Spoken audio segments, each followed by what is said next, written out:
Salut, septième vidéo sur les VPP et la situation extraterrestre actuelle vue depuis 2012 en fait. Terrestre aussi, on en était aux abductions. Les gens ont mystérieusement disparu bien avant que l'on ne sache que des soucoupes volantes et des visiteurs des étoiles ne le fassent ou n'existent. La seule différence est que dans le passé, les enlèvements étaient plus rares parce qu'ils n'étaient pas aussi urgents qu'ils le sont maintenant.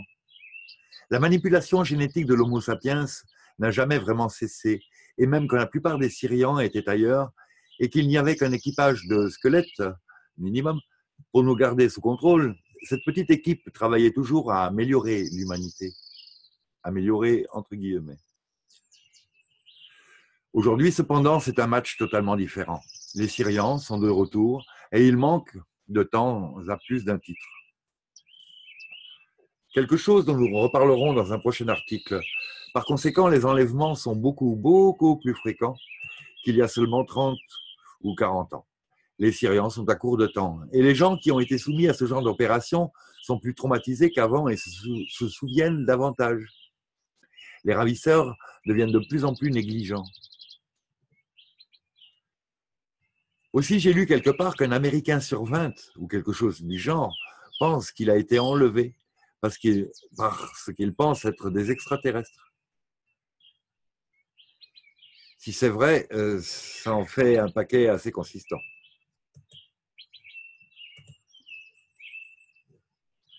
Les enlèvements ne consistent pas seulement à changer notre ADN, même si c'est une grande partie de celui-ci.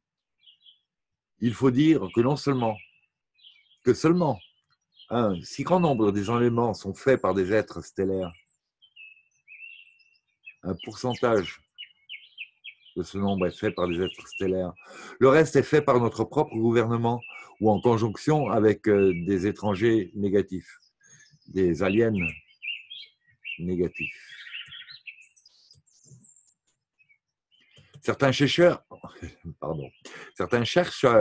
et ufologues prétendent que les enlèvements sont également effectués par des êtres stellaires bienveillants, orientés positivement.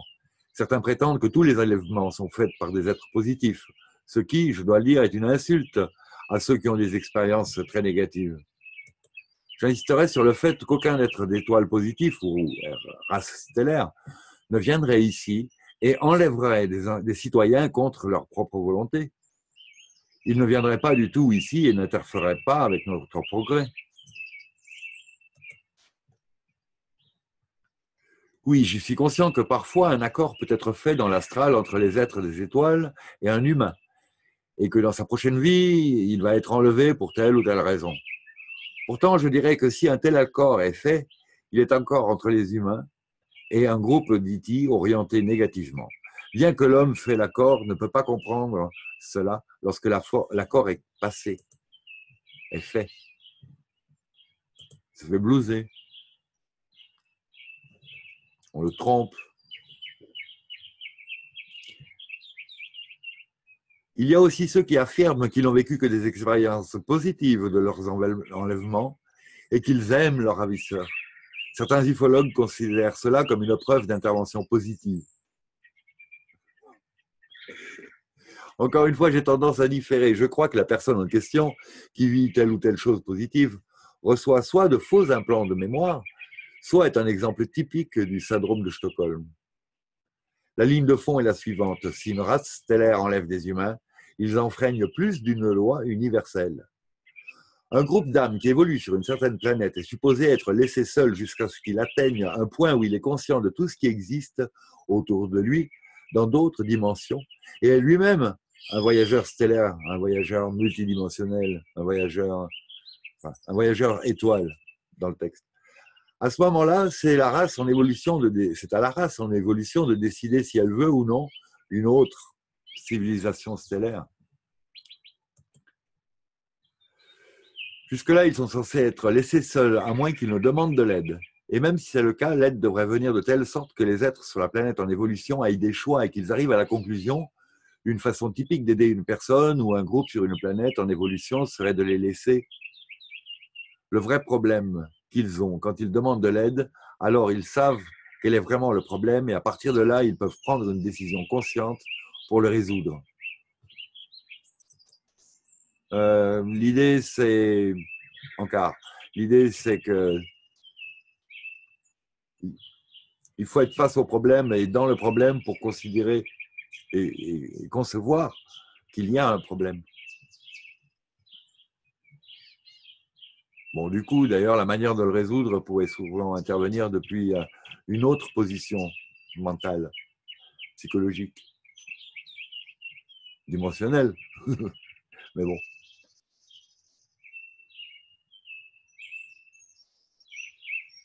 Nous avons mentionné les super soldats plus tôt et nous avons mentionné une armée de clones, une armée clonée. C'est essentiellement ce que sont la plupart des enlèvements, le but de la plupart des enlèvements. Les Syriens et leurs cohortes améliorent notre ADN avec la technologie pour nous rendre multidimensionnels, afin de construire cette armée futuriste au lieu de nous laisser multidimensionnels par nous-mêmes.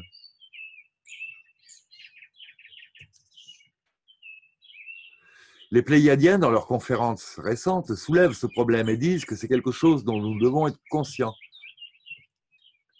Et encore, les abductés peuvent sortir en public et vous dire qu'ils ont eu ces grandes expériences et maintenant, toutes ces ESP, ces extrasensory perception, ces perceptions extrasensorielles, alors qu'en fait, leur ADN a été amélioré à l'aide de la technologie pour contourner cette évolution. Les Pléiadiens soulignent que ce n'est pas seulement le but derrière cela qu'il est important d'en avoir conscience, mais de mettre à jour notre ADN dans le sens où les races stellaires, le fond n'a pas les mêmes effets profonds à long terme que s'ils nous avaient laissé évoluer par nous-mêmes. De plus, si c'est fait par vous, pour vous et par eux, vous êtes leur à partir de là, d'une manière beaucoup plus directe que si vous êtes juste un citoyen normal de la Terre, se fondant dans la foule. Les implications de cela sont quelque chose que chaque individu doit comprendre par lui-même, mais je pense qu'avec le matériel de base dans ce document et d'autres, ce n'est pas très difficile à faire. Maintenant, il y a encore un autre aspect des abductions extraterrestres, et cela a à voir avec notre code génétique. Enki et, dans l'extension, les Syriens manipulaient des espèces déjà existantes sur cette planète dans les temps anciens, comme nous l'avons vu dans les journaux précédents. Mais si nous revenons assez loin dans tout le chemin de retour à l'homme primordial, le Namlu, là était un code intégré dans notre ADN de base parce que nous faisions partie de l'expérience originale en tant que gardiens de la bibliothèque vivante. Ce code est apparemment étroitement lié à l'univers des 96% et au vrai feu du divin féminin.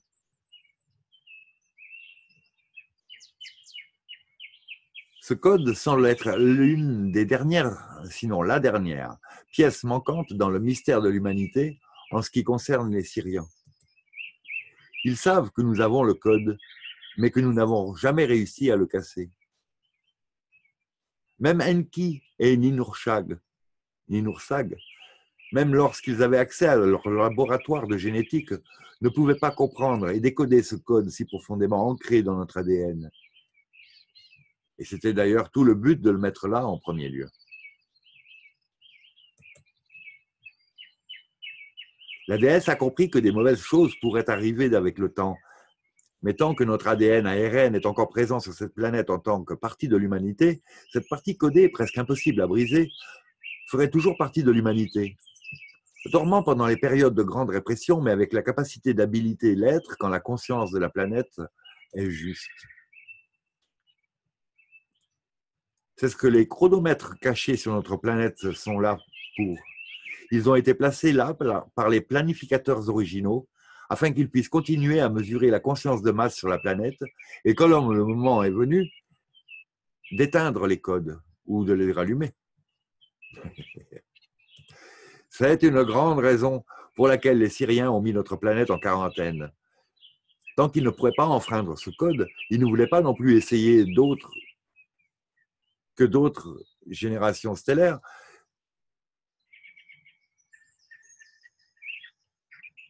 Oui.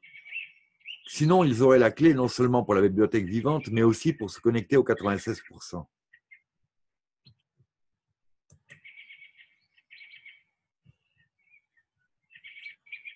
Donc, il agit comme une épée à double tranchant pour les Syriens. Ils ne veulent pas que la conscience sur la planète s'élève au-dessus d'un certain niveau où l'humanité serait trop puissante, mais d'un autre côté, ils veulent le code qui ne peut apparemment pas être brisé que s'ils laissent l'humanité évoluer. Par contre, cependant, les êtres qui ont besoin d'apporter de la peur dans leur environnement pour pouvoir le diriger et le contrôler sont eux aussi des êtres craintifs, et peuvent imaginer toutes sortes de vengeances horribles que l'humanité prendrait contre eux si nous évoluions au-delà de leur propre niveau de conscience. Donc, ils sont vraiment enfermés en même temps qu'ils nous ont enfermés, tout cela au nom de la peur.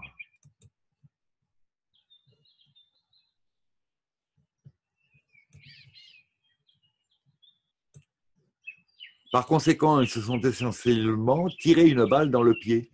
Les enlèvements plus violents sont souvent des tentatives de briser le code. Sur ce sujet, ce qui suit vient directement des Pléiadiens.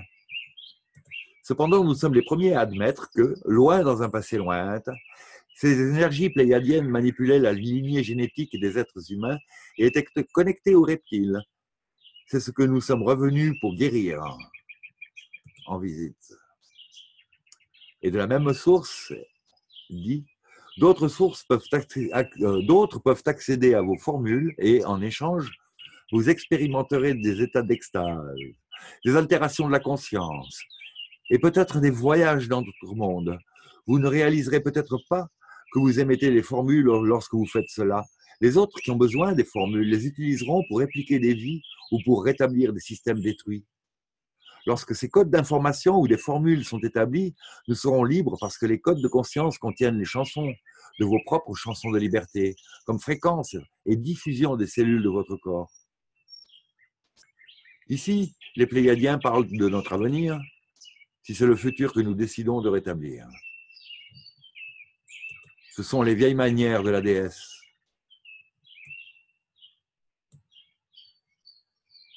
Quand nous étions la clé ou les cartes de la bibliothèque à la bibliothèque vivante, il est évident que les Pléiadiens de Marcignac, ma canalise, souhaitent que nous reprenions la charge de cette planète et que l'expérience originale soit établie sur une nouvelle version de la Terre. Selon eux, notre corps, notre esprit et notre âme ont maintenant le même potentiel pour devenir ce que les Namlou étaient autrefois. Et les esprits de Namlou sont toujours présents parmi l'humanité. Encore une autre raison sérieuse pour laquelle certaines personnes sont enlevées encore et encore à voir avec leur lignée. Certains humains ont été travaillés pendant les séances d'enlèvement, parfois depuis qu'ils étaient petits. Ils sont de certaines lignées hybrides qui sont apparemment utilisées, certaines en tant qu'hôtes pour les futures étoiles et d'autres pour d'autres raisons.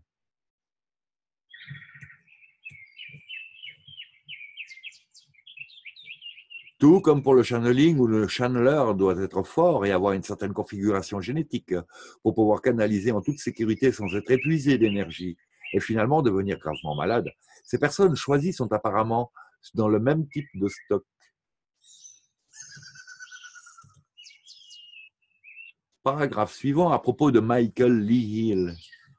Supreme Rockefeller, dont j'ai parlé en 2009, et Michael Lee Hill, MLH, que j'ai couvert dans le niveau 1 du VPP, dans un article spécifique, en sont un exemple typique. MLH est une personne très agréable et un musicien talentueux, mais il a été utilisé par différentes entités de Syriens, ainsi que par les Gris quand il était petit et peut-être aussi plus tard, ainsi qu'en 2007. Il a parlé de ses expériences comme positives et il a dit qu'il va avec le courant. Donc il laisse aller. Mais l'enlèvement de 2007 était moins plaisant. Il s'est réveillé au milieu de l'intervention, de l'opération, avec une douleur incroyable, quelque chose qu'il a découvert lors d'une séance avec un hypnotiseur qui fait de la thérapie de régression. Au moins un de ceux qui travaillaient sur lui était un humain, oui, dans un corps humain. Un humanoïde à la limite en tout cas. Et on dit qu'il s'est excusé pensant que MLH était endormi et a dit qu'il ne ressentirait plus de douleur. où il laisserait sa main sur le front de MLH et il s'est endormi à nouveau, sans plus de douleur ou de souvenir de ce qui s'est passé. En quart. Ah ben ça, un jour, on me l'a fait mettre la main et ça a coupé la douleur. J'étais tellement éberlué que j'ai regardé toute l'équipe médicale autour du billard où j'étais allongé. Et ils avaient tous un air entendu. Je suis super inquiet. C'était une intervention officielle dans un hôpital tout à fait officiel. Oh ben dis donc. Bon, on reprend, parce que je ne suis pas si spécial. Cependant, il a dit à l'hypnotiseur qu'il ne voulait pas revivre cette expérience. Et l'hypnotiseur l'a ramené au temps présent. Le commentaire de MLH par la suite était même que pendant une chirurgie normale, il y a une chance potentielle que le patient se réveille, et cela ne signifie pas nécessairement que la chirurgie est mauvaise. Eh bien, c'est vrai, mais je résiste à ce que j'ai dit plus tôt. Pourquoi MLH est-il enlevé contre sa connaissance et son consentement immédiat? Si ce pourquoi est-il préparé est bienveillant, et pourquoi tous ces secrets? Pourtant, MLH ne le voit pas comme moi, et ce n'est pas à moi de forcer son sens de la réalité. En fait, il a dit mon sens de la réalité sur quelqu'un d'autre. J'aime Michael, mais ce sont ses expériences et leurs interprétations sont les siennes. Et il a droit à tous ses égards. Paragraphe suivant. La zone 51. Signe de restriction à l'extérieur de la base militaire. Il est important de se rappeler, lorsque nous parlons d'enlèvements extraterrestres, qu'ils ne sont pas tous faits par des extraterrestres. En fait, il semble que la plupart d'entre eux soient faits par des humains. Un autre effet du TPP est qu'en partie de la technologie interdimensionnelle que nous avons reçue en échange de la souffrance humaine a été utilisée pour enlever notre propre espèce. Ce n'est probablement rien de nouveau pour la plupart des lecteurs qui m'ont suivi jusqu'à présent, mais c'est quelque chose qui doit être encore soulevé. Il y a 15 ou 25 ans, beaucoup d'attention a été portée sur des bases souterraines, telles que la zone 51. Au début, les chercheurs ont prétendu qu'ils avaient l'information venant de l'intérieur et que c'était une base alien où des vaisseaux extraterrestres ont atterri et ont décollé si souvent. Effectivement, quand les gens voyageaient là-bas pour voir par eux-mêmes, beaucoup sont retournés pour raconter comment ils ont vu des ovnis planer et décoller de la base militaire. Aujourd'hui, nous savons que ce n'est pas une base alien, mais bien une base utilisée par les militaires américains pour essayer les technologies qu'ils ont reçues des TPP. En quart, ça ne veut pas dire qu'il n'y ait pas un étage qui soit réservé aux aliens. Pareil qu'il y a un étage qu'on appelle l'étage cauchemar. On le disait au 6e niveau souterrain, mais bon, je ne vois pas pourquoi il n'y en aurait pas 60 ou 600 des niveaux, s'il y a la place. Les deux recherches les plus prioritaires que nous connaissons sont les essais de nouveaux aéronefs et le génie génétique et la manipulation génétique. J'ai déclaré ailleurs que les ovnis que nous pouvons voir avec nos yeux ouverts, en regardant très clairement en 3D, ne sont pas des vaisseaux spatiaux utilisés pour le voyage interplanétaire. En fait, très peu d'entre eux sont de métiers extraterrestres, mais une technologie secrète humaine plutôt.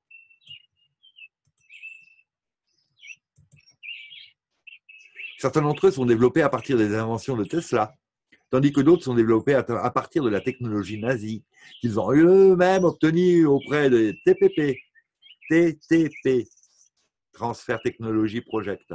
D'autres sont basés sur une technologie alien, Syrian, alliance, l'alliance syrienne, plus récente, mais néanmoins développée par les humains par la suite.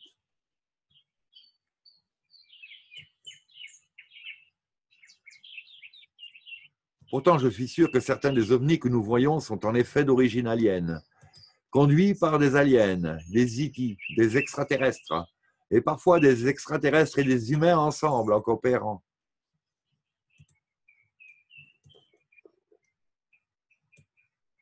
Ensuite, il y a les vaisseaux interdimensionnels qui saignent parfois, ou qui, bon, et qui vibrent dans le ciel et entrent de sorte ainsi dans la réalité. Ceux-ci peuvent très bien être des engins interstellaires d'un autre système stellaire venant à la Terre par des portes des étoiles et des trous noirs.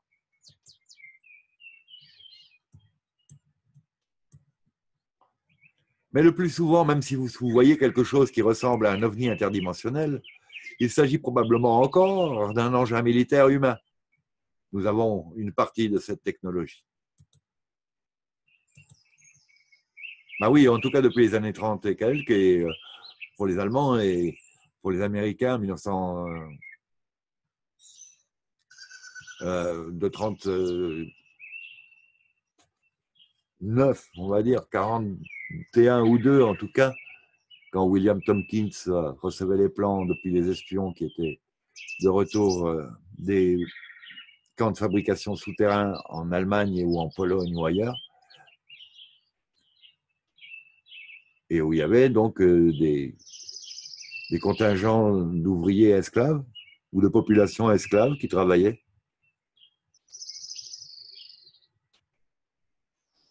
Pendant que les civils étaient restreints au niveau, à tous les niveaux, puisqu'on se servait des patates pour faire de l'alcool pour alimenter les sous-marins, qui eux ne devaient pas avoir la propulsion de Tesla, a priori. Mais bon.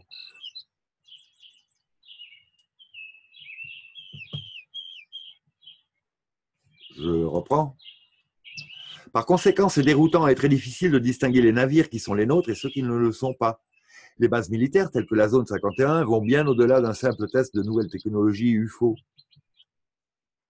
Profondément sous terre, il y a d'énormes laboratoires où se déroulent des expériences les plus bizarres en génie génétique et en manipulation génétique ou psychologique aussi, j'ai oublié tout à l'heure. Oui, de contrôle mental de l'esprit.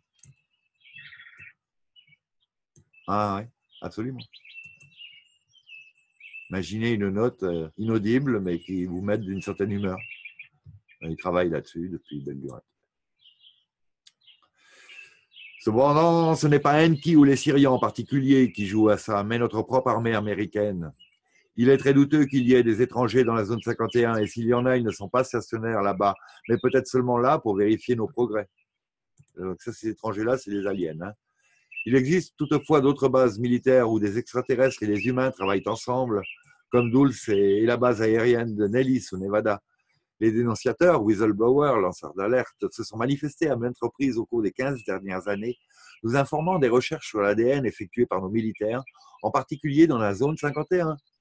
Ils parlent d'humains avec des corps de poissons, des êtres bicéphales et des tonnes d'autres prototypes vivants et morts, certains d'entre eux conservés dans d'énormes réservoirs ou des tubes à essai.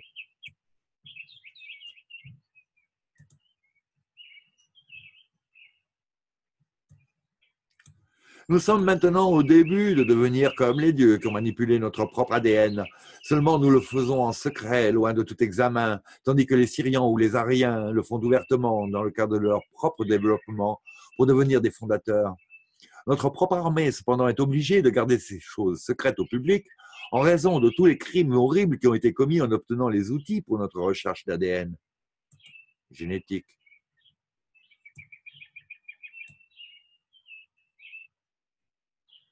La même chose va avec la présence alien extraterrestre ici sur Terre. Il y a des forces au sein du gouvernement qui sont pour la révolution, la révélation de la présence ET extraterrestre sur Terre et dans l'espace proche de la Terre. Mais beaucoup de ces gens n'ont pas la compréhension des mécanismes qui l'entourent et des conséquences qui en découleraient.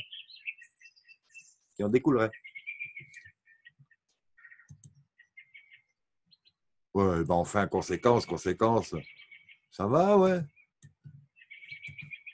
Il n'y a qu'à voir, il paraît que l'humain est imprévisible. Et là, soudain, il est prévisible. Ouais, bien sûr, n'importe quoi pourvu que ça bousse. Hein. Bien que certaines personnes comprennent et veulent toujours la divulgation parce qu'elles trouvent la chose dégoûtante, oui, injuste, inadmissible en ce qui les concerne. Mais ces voix sont réduites au silence par ceux qui en savent plus, qui savent mieux ce qui convient pour les autres. Oui, bien sûr.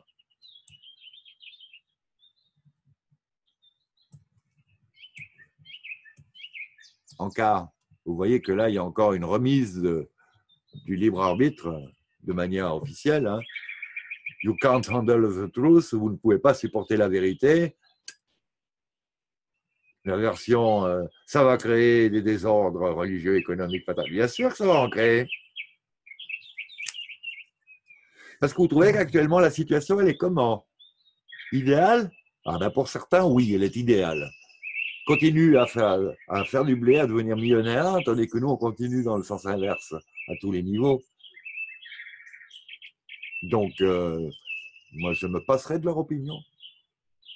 Et surtout de l'idée qu'ils savent mieux ce qui est bon pour nous. Bien, évidemment, hein, je convainc je prêche pour des convertis, pardon. On continue.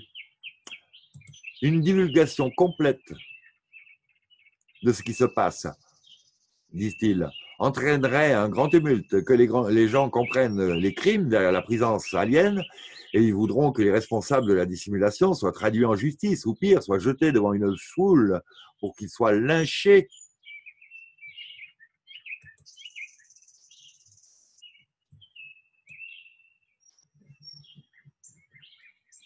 Un autre problème serait, comment expliquez-vous à un public ignorant ce qu'est un extraterrestre interdimensionnel? Comment pouvez-vous leur dire que la plupart des extraterrestres sont invisibles? Pardon.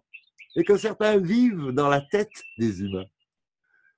Les militaires y voient de grandes difficultés, d'autant plus qu'ils n'en ont aucune solution et par conséquent la divulgation doit être lente et par l'entremise de gens comme moi ou d'autres qui sont prêts à exposer tout ce gâchis pour ce qu'il est. Ben oui, hein, on bosse gratuit en plus. Enfin, il y a un autre type d'enlèvement que je veux évoquer ici, à savoir les enlèvements non physiques, NPA. Ce sont généralement ceux où la victime dit avoir été capturée par des extraterrestres, surtout des gris, et avoir traversé des murs et des objets physiques et des obstacles solides avec leur ravisseur. Il y a un cas très connu qui a été relaté par un secrétaire à l'ONU. Dans ces cas, le corps physique de l'abducté est laissé dans le lit ou partout où il se trouvait juste avant le NPA, le Non-Physical Abduction. Prisé à la place l'avatar de la victime, l'âme, et les feux qui composent le corps de lumière de cet avatar. L'abducté peut encore parler d'être emmené dans un vaisseau spatial ou dans une pièce qui ressemble à un laboratoire. Ils expérimentent l'ensemble du phénomène comme étant tout à fait physique et bien qu'ils voyagent réellement dans l'âme.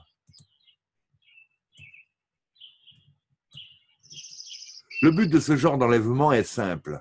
Ils n'ont pas besoin du corps de la personne s'ils veulent simplement programmer l'esprit de la personne. Malheureusement, les gens sont tellement impliqués dans leur carrière et pour gagner leur vie et élever leurs enfants qu'ils sentent qu'ils n'ont pas le temps de s'impliquer pour en apprendre davantage sur toutes ces questions que j'ai soulevées ici dans mes articles. Ce qu'ils ne réalisent pas, c'est qu'en se laissant prendre dans ce piège de la carrière syrienne et tout le reste, ils creusent non seulement leur propre tombe, mais aussi celle de leurs enfants et de leurs arrière-petits-enfants qu'ils aiment tant. Comment se fait-il qu'ils aient le temps de regarder la télévision, les matchs de foot, etc., mais pas pour toutes les questions qui comptent vraiment? Ben, elles sont ridiculisées. Après tout, je ne suis pas différent de tout le reste de l'humanité. J'ai non seulement creusé ces problèmes, mais j'ai aussi trouvé le temps d'écrire sur eux. Même si j'ai aussi une famille et que je travaille 40 heures par semaine dans un travail régulier.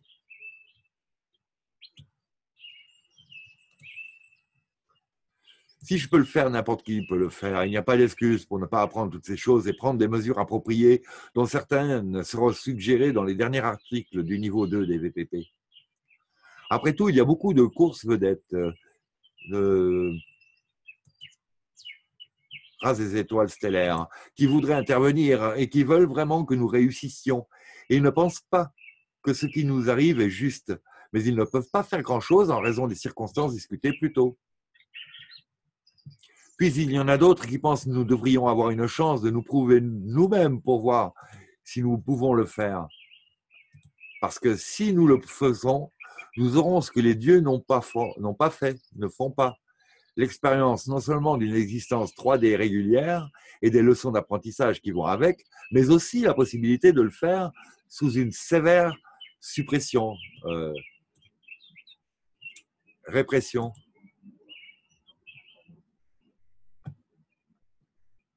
Cela pourrait potentiellement faire des âmes très fortes.